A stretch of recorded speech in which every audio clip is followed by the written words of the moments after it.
This is not an apology video. I'm sorry if I scared anyone. I'm just tired because my camera didn't focus on my face when I did the intros.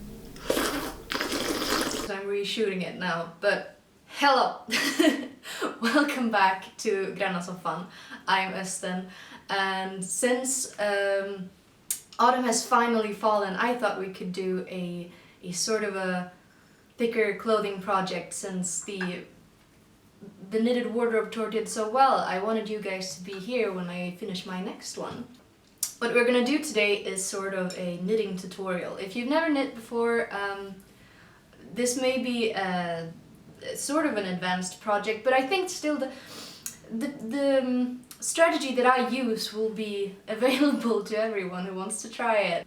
We'll see what it results in. It's sort of a chaos crafting project, kaosslöjd as we say in Swedish. What you want to do is start out by... So what you need to do is you get 1 yarn, you get 2 needles, you get 3 pot. Pot? Yes. So you stuff the yarn and the needles in the pot and you treat it roughly and you see what comes out. This is what we ended getting out of the pot. It's a pretty nice sweater. Let's try it on. It's a nice one. It's the right sleeve length for me. It's not too long in the waist, which I like. It goes well with high-waisted things. You know, you can see the patterns on it. It sort of looks like a rosengång, rose walking, rose gang weaving pattern thing in traditional Scandinavian weaving when they made this, because I didn't do it, it was the pot. I want this to be a cardigan, not a sweater, so we're gonna have to do something about that. And I think I have the perfect thing. So something you might do about a cardigan that isn't a cardigan yet is to steek it. Now steeking means cutting into knitting, which many people find kind of terrifying. But it's in a controlled environment and you do a lot of preparation before. Usually when you steek, you do a crochet line to hold all the threads together, or you could do a zigzag stitch or something. But a while ago I saw someone do a needle felted steek, and I wanted to try that. So before we start cutting into anything, let's go through why needle felting works the way it does. So when wool comes off the sheet, it usually looks something like this. And the wool itself separates into these curly locks, and every lock has a lot of hairs in it, and the individual hairs have sort of small scales on them.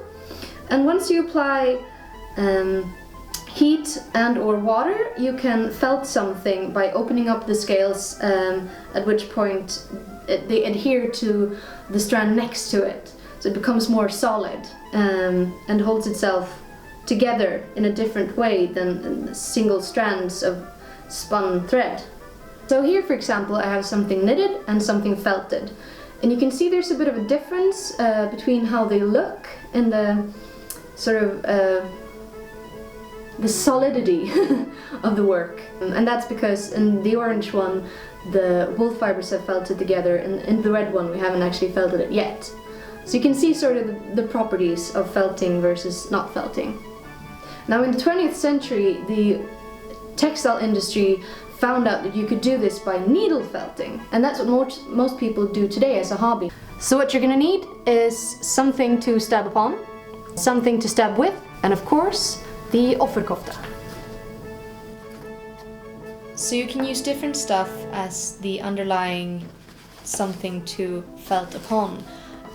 I have this foam mat that I usually use for blocking stuff, which is pinning things to something spongy.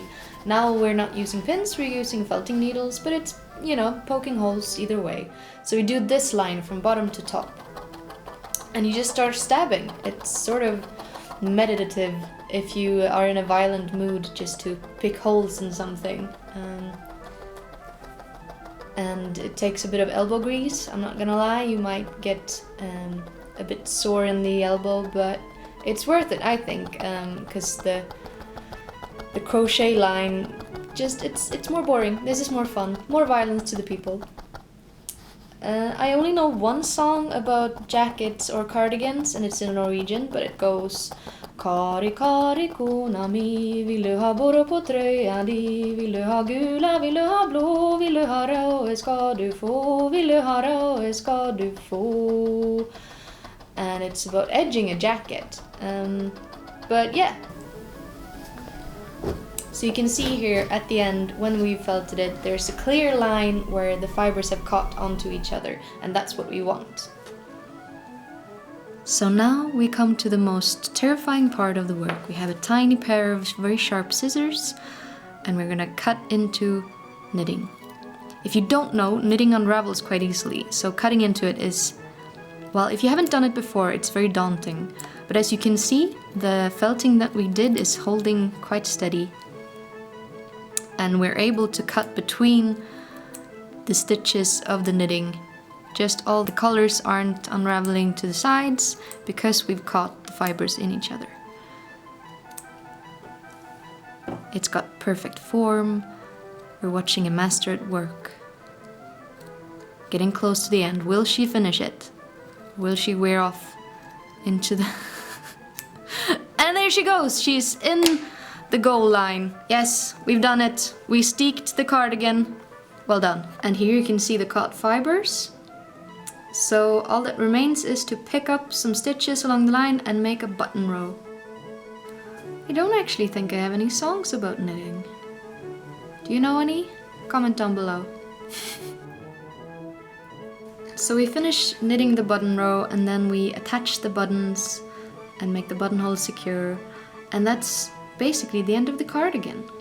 A bit more of a close-up on the patterns, and then we want to go take some pictures of it.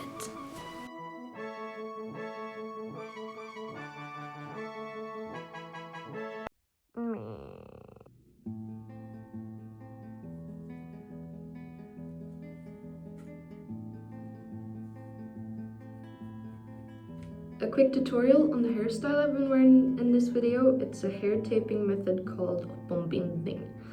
All you need is hair and ribbon. So what you do is you measure the halfway point and you tie a little loop.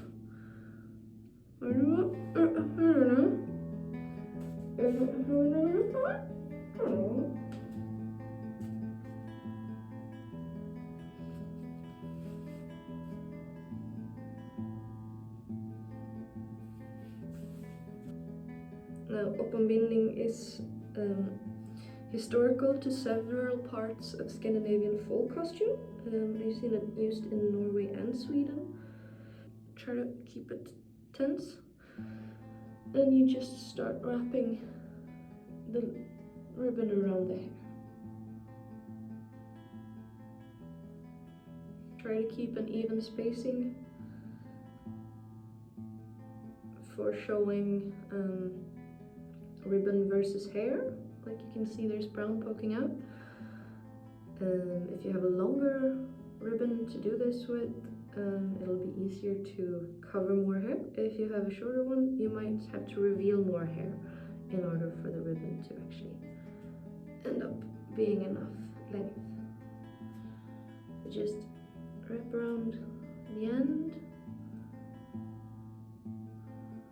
till it's good and covered, because we don't actually want that to unravel. Ta-da!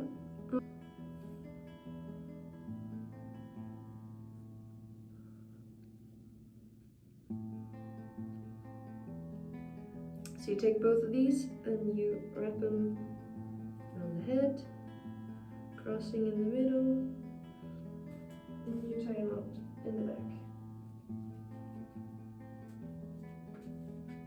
How is this? I usually do it crossing a bit later, now that my hair is so long. It makes it a bit more graceful, I think. So we're just gonna do a little bit of eyebrows, because those get lost in translation.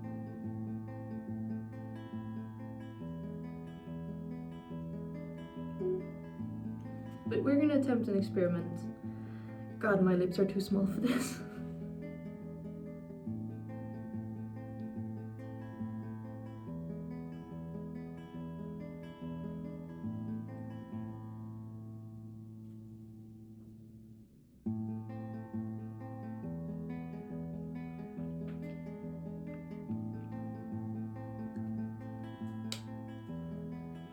experiment successful? I don't know.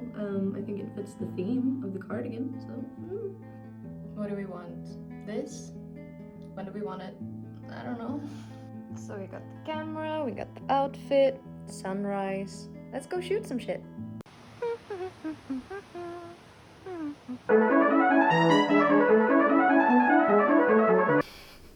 So yeah, that's my cardigan tutorial for you. I found that the pots and pans method always works, and if you're having a problem with it, it's a problem with your kitchen utensils, and I'm sorry to hear it.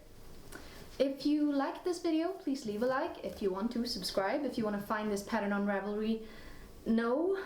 Why not? Because I suck at maths. But I encourage you to make something on your own. You know, draft your own pattern, make your own way. We fail along the way and we do our best. Ha det fint, tack för ingenting.